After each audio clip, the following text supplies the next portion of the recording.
Lucas capítulo 2, versículos de 1 até 20.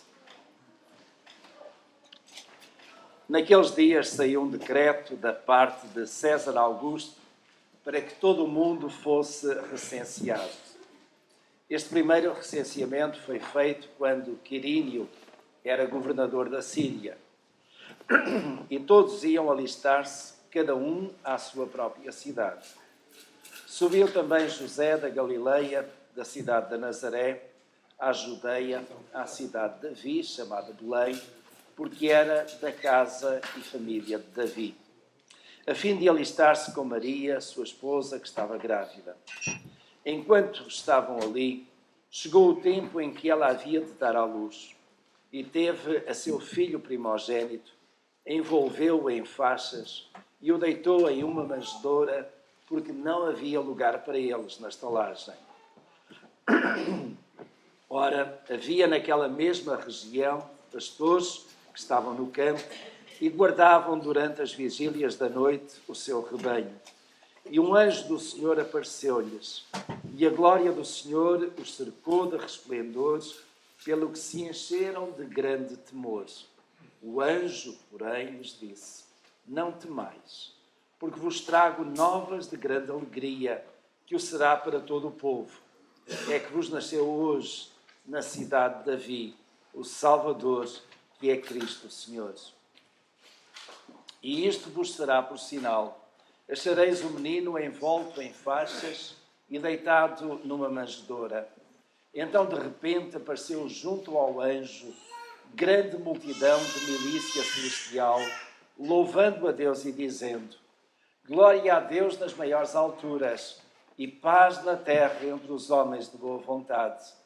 E logo que os anjos se retiraram deles para o céu, diziam os pastores uns aos outros: vamos já até Belém e vejamos isto que aconteceu e que o Senhor nos deu a conhecer.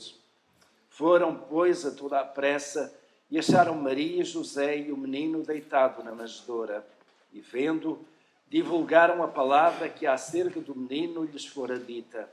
E todos os que a ouviram se admiravam do que os pastores lhes diziam. Maria, porém, guardava todas estas coisas, meditando-as em seu coração. E voltaram os pastores glorificando e louvando a Deus por tudo o que tinham ouvido e visto, como lhes fora dito. Meus irmãos, há 2 semanas atrás, nós focamos a nossa atenção no versículo 10. A celebração, que naturalmente era devida, porque o anjo veio trazer novas de grande alegria que seriam para todo o povo. A semana passada nós considerámos o outro aspecto do propósito do Natal. Era exatamente a salvação.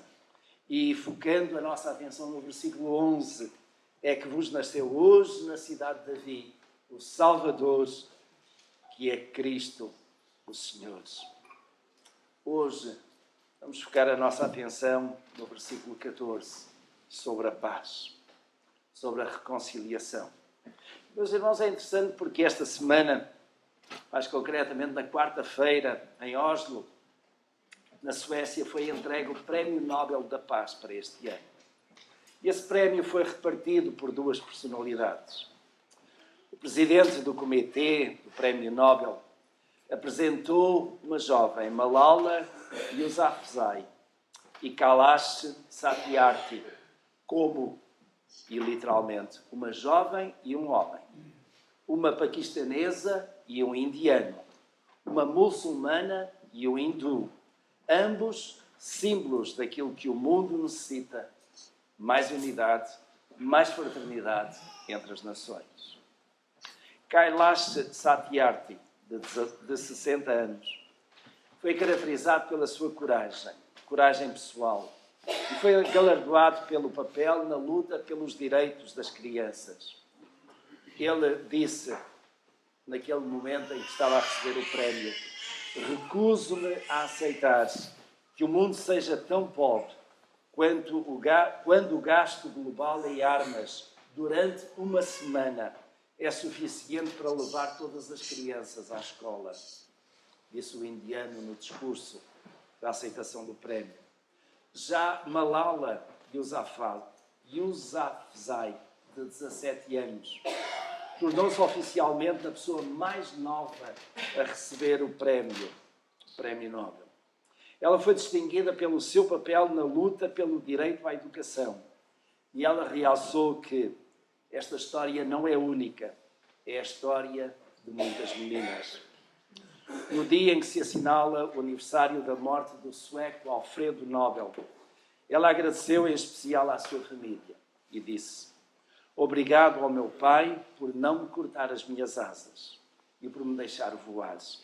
Obrigado à minha mãe por me inspirar para ser paciente e por me dizer sempre a verdade.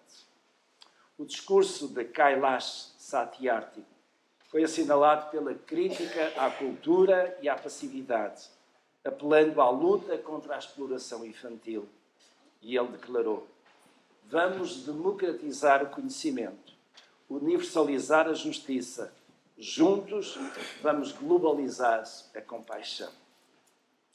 É curioso, foram ambos galardoados com o Prémio Nobel da Paz, mas nenhum deles falou em paz.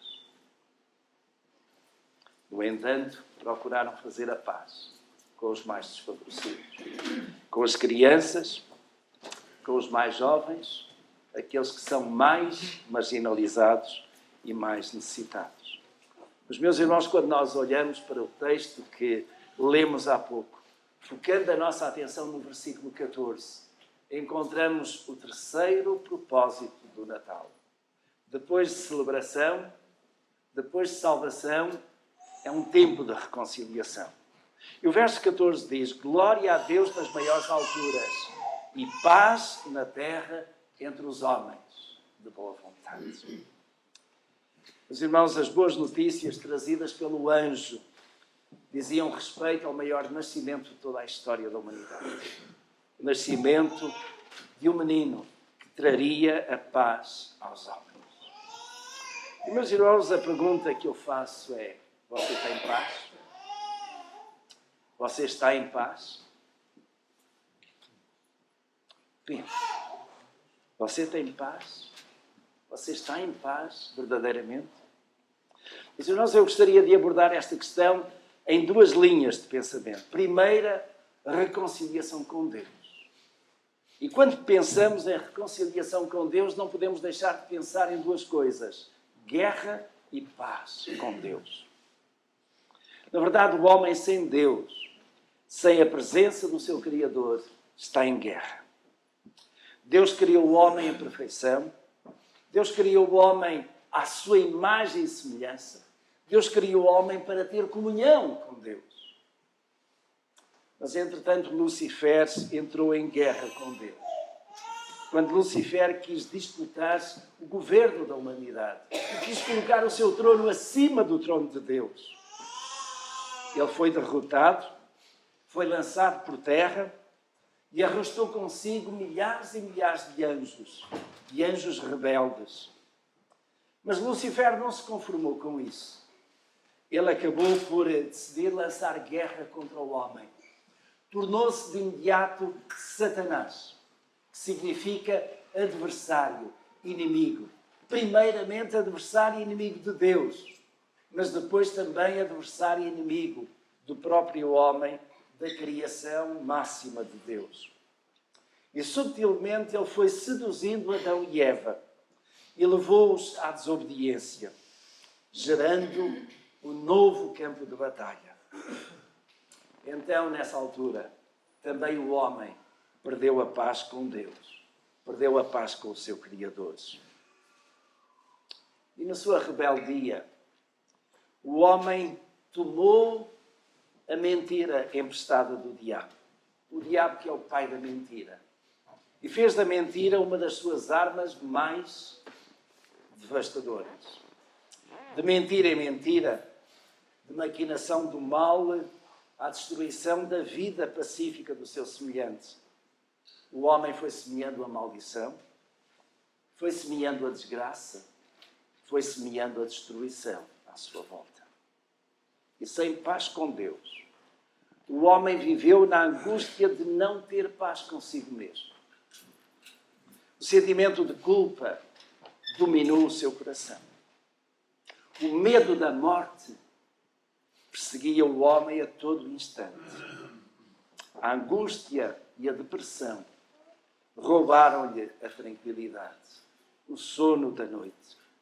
A ira, o ciúme, o ódio eram o combustível para novas guerras com vizinhos, com amigos, até com familiares. Mas o homem tentou a restauração da paz com Deus. E por isso mesmo inventou deuses aos milhares. Cobriu-os de ouro e de pedras preciosas, para tentar vencer a guerra espiritual dentro de si, que teimava em não dar tréguas. Mas o resultado foi ainda pior. O Deus verdadeiro que é santo, foi empurrado ainda mais para mais longe, porque o Deus verdadeiro que é santo é alérgico à idolatria. Mas eis que o Deus Criador e Sustentador, cheio de misericórdia e de graça, teve compaixão do homem e anunciou-lhe o nascimento do Príncipe da Paz. Jesus, o Filho do Deus vivo, tinha encarnado para ser o mediador único e todo suficiente neste conflito entre o Deus Santo e o homem pecador.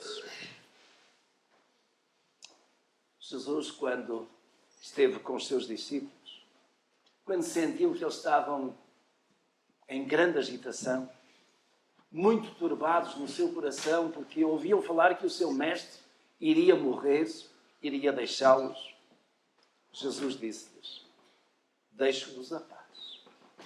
A minha paz vos dou. Não vos dou como o mundo a dá. Não se turbe o vosso coração, nem se atemorize. Um pouco mais tarde veio dizer-lhes: tenho-vos dito tudo isto, para que em mim tenhais paz. No mundo tereis aflições, mas tendo bom ânimo, eu venci o mundo. Uma paz que ninguém consegue dar dessa forma. Uma paz que está para além de todo o entendimento. E uma paz que chega aos nossos corações no meio de tribulações, no meio de depressões, no meio de grande agitação. É a paz do Príncipe da Paz. Já o salmista, no Salmo 119, verso 165, dizia: muita paz têm os que amam a tua lei, e para eles não há tropeço. O apóstolo Paulo escreveu na segunda carta aos Tessalonicenses, capítulo 3, verso 16: ora, o Senhor da paz, Deus é o Senhor da paz. Ele mesmo vos dê continuamente a paz em todas as circunstâncias. O Senhor seja com todos vós. E o grupo Louvor cantou há pouco: não olho as circunstâncias, olho o quê? O teu grande amor. As circunstâncias, muitas vezes, querem de novo colocar guerra no nosso coração. Querem de novo levar-nos ao conflito com Deus. Querem de novo, de certo modo, fazer com que nós abandonemos o Senhor. E o diabo é por isso. Sem dar nas vistas, subtilmente, ele procura puxar-nos a perna na nossa caminhada com Deus. Não olhe as circunstâncias. Olha o teu grande amor. E esse amor que é derramado nos nossos corações, essa paz que muitos falam e que somente aqueles que são do Senhor conseguem sentir e experimentar na sua plenitude, a paz do Senhor, é que vai fazer com que aquela guerra que nós tínhamos com o Senhor seja transformada numa paz duradoura. Os meus irmãos, esta paz que os anjos vieram anunciar, paz na terra aos homens de boa vontade. leva-nos ao ministério da reconciliação. Leva-nos à paz com os outros. Meus irmãos, deixem-me colocar esta questão, esta afirmação. Como o mundo seria diferente se houvesse paz entre os homens? Se aquela mensagem que foi proclamada pelos anjos há 2000 anos atrás realmente ecoasse em cada coração, como o nosso mundo seria diferente?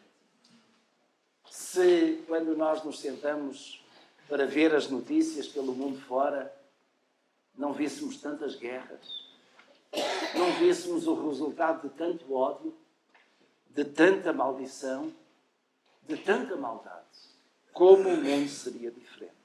Até mesmo, meus irmãos, como as relações familiares, as relações profissionais, as relações vicinais poderiam ser bem melhores se houvesse verdadeira paz entre os homens. Mas, meus irmãos, deixemos aquilo que é genérico. Pense agora em si. Pense em si. Você tem paz verdadeira, paz constante com toda a gente? Pense em si, não pense nos outros, mas pense em si. Tem verdadeira paz com toda a gente? Com todos aqueles que estão à sua volta, aqui, com a sua família? Tem paz com os seus vizinhos? Tem paz no seu trabalho? Meus irmãos, eu arrisco a dizer isto e digo de convicção. Deus quer que você seja um herói. Deus quer que você seja uma heroína. O herói é aquele que se destaca no meio de uma guerra, no meio de um conflito. E, meus irmãos, neste conflito que é o das relações humanas, que é de facto uma coisa que é muito complicada. Como é que nós, que às vezes até nos damos tão bem, de um momento para o outro, estamos em conflito? Pessoas que se amam e que de um momento para o outro, por causa de algum pensamento, de alguma situação crítica, entram em ruptura. Como é que casamentos se desfazem? Como é que pais não podem ver os filhos, ou os filhos abandonam os pais e os detestam? Como, meus irmãos? Como é que pessoas que trabalharam juntos durante tanto tempo, de um momento para o outro, entram em rota de colisão? Deus quer que você, meu irmão, ou minha irmã, seja herói, seja heroína. E para isso, eu colocaria 3 passos a dar. O primeiro passo é: enterre o machado de guerra com aquela pessoa. Qual? Quem? Você sabe. Por isso eu disse, pense em si. Não pense naqueles que estão à volta. Pense em si. Se você está com pouca paz ou em conflito com alguém, seja daqui de dentro, seja de fora, porque a mensagem do anjo é paz entre os homens de boa vontade. Tem a ver com todas as nossas relações. Enterre o machado de guerra com essa pessoa. O apóstolo Pedro escreveu na sua primeira carta, versículos 9 a 12 do capítulo 3, não tornando mal por mal, ou injúria por injúria, antes, pelo contrário, bem dizendo, sabendo que para isto fostes chamados, para que por herança alcanceis a bênção. Porque quem quer amar a vida e ver os dias bons, refreie a sua língua do mal, e os seus lábios não falem engano. Aparte-se do mal e faça o bem. Busque a paz e siga. Porque os olhos do Senhor estão sobre os justos, e os seus ouvidos atentos às suas orações. Mas o rosto do Senhor é contra os que fazem mal. Quando alguma coisa não nos cai bem, quando alguém nos faz mal, quando alguém nos injuria, meus irmãos, a nossa tendência humana é responder do mesmo modo. Por isso é que o desafio que eu lanço é este: seja herói, Seja heroína. Não vá na corrente. Marca a diferença. O segundo passo é: ande mais uma milha para obter a paz com essa pessoa. Reparem, não estou a falar palavras de mim, as palavras da Escritura. O que significa que são para os irmãos, mas também são para mim. Em Romanos, capítulo 12, verso 18, o apóstolo Paulo escreveu: se for possível, quantos estiverem em vós, tende paz com todos os homens. E é interessante a forma como o apóstolo Paulo coloca: se for possível. Isto é, nós podemos fazer todo o esforço. Podemos empenhar-nos em termos paz com todos os homens, com todos aqueles que estão à nossa volta, que fazem parte das nossas relações. Mas às vezes não é possível. Bem desejaríamos estar bem com todos os membros da nossa família. Bem desejaríamos que, de certo modo, nós não tivéssemos desentendimentos uns com os outros, que às vezes nos levam a uma certa frieza e afastamento. Mas se for possível, quantos estiverem em vós, tende paz com todos os homens. Terceiro passo: faça da sua vida um ministério de paz. Fazendo e promovendo a paz entre todos. O autor da carta aos Hebreus, capítulo 12, versículos 14 e 15, escreveu: segui a paz com todos e a santificação, sem a qual ninguém verá o Senhor. Tendo cuidado de que ninguém se prive da graça de Deus e que nenhuma raiz de amargura, brotando, vos perturbe e por ela muitos se contaminem. Mas irmãos, quando alguém nos diz alguma coisa que não gostamos e nós valorizamos demais isso, começa a haver tristeza em nós, começa a haver às vezes alguma angústia, começa a haver um distanciamento. E, meus irmãos, nós ficamos amargurados de tal modo que aquela raiz de amargura começa a ganhar raízes.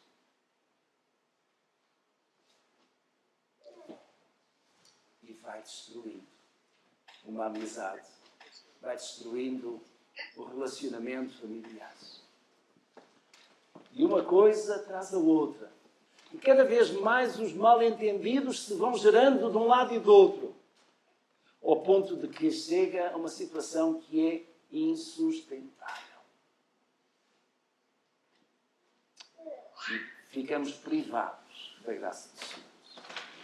Porque ficamos tão absorvidos com aquilo que nos perturbou. Ficamos tão presos, tão amarrados àquilo que foi uma desavença, que não conseguimos ver outra coisa senão isso.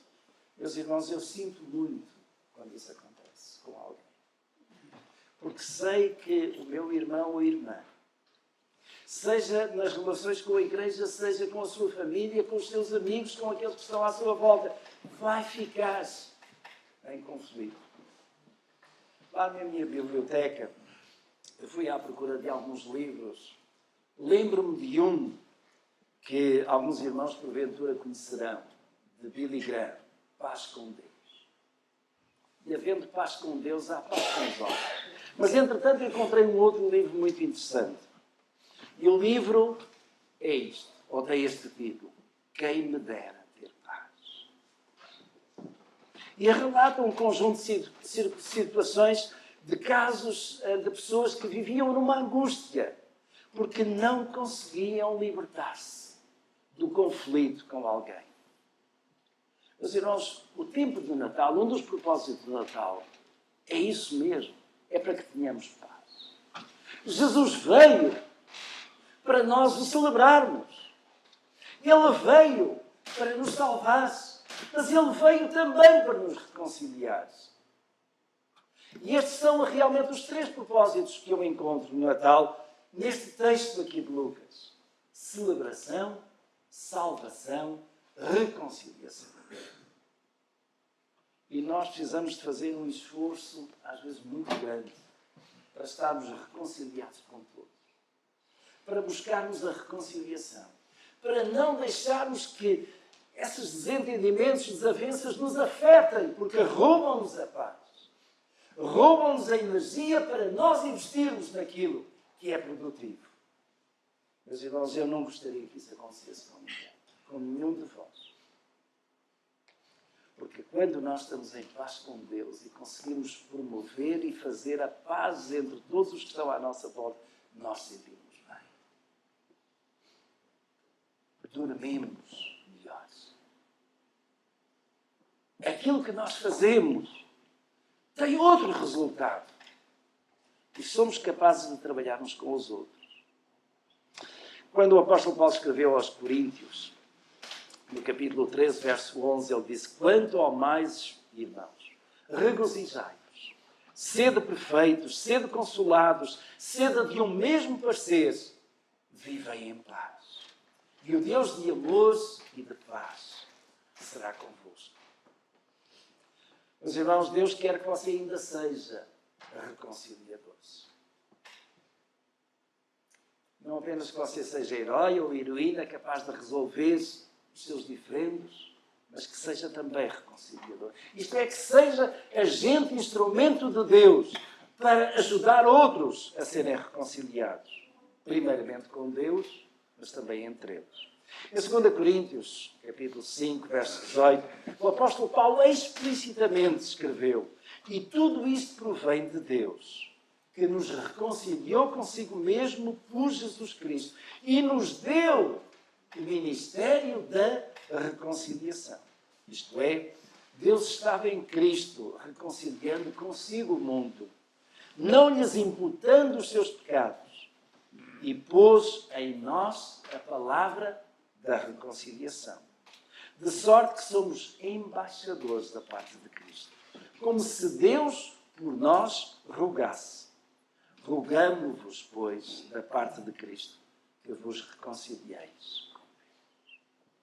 Ele nos confiou o ministério da reconciliação. Mas, meus irmãos, é bom não esquecermos aquilo que é o ponto de partida para chegarmos a esta reconciliação com Deus e sermos agentes ou embaixadores desta reconciliação. É que está no verso anterior, em 2 Coríntios, capítulo 5, verso 17, que nós considerámos há umas semanas atrás. E que diz assim: se alguém está em Cristo, nova criatura é. As coisas velhas passaram, eis que tudo se fez novo. Este estar em Cristo implicou a nossa reconciliação com Deus. Implicou que nós estamos bem com Deus. Nós estamos em paz com Deus. Ou seja, não há pecado, não há alguma ofensa que nos afaste de Deus. Mas nós alcançamos essa paz. E somos agentes da reconciliação. Meus irmãos, quero concluir com este encorajamento e com este desafio. Você e eu somos os anjos que Deus quer usar hoje para anunciarem a paz com Deus através de Jesus. Há 2000 anos atrás foram aqueles anjos. Hoje, os anjos somos nós. O anjo é mensageiro. Deus colocou esta mensagem nas vossas mãos, nas minhas. Nós somos embaixadores por Cristo, levando a palavra da reconciliação a quem? À família, aos amigos, aos colegas, aos vizinhos. Àqueles que até cruzam pela nossa vida sem ter alguma relação especial connosco. Mas nós somos esses embaixadores. E as credenciais como embaixadores são quais? A nossa fé. A nossa fé em Deus e uma vida transformada. Que o Senhor vos ajude a serem heróis. Que o Senhor me ajude também.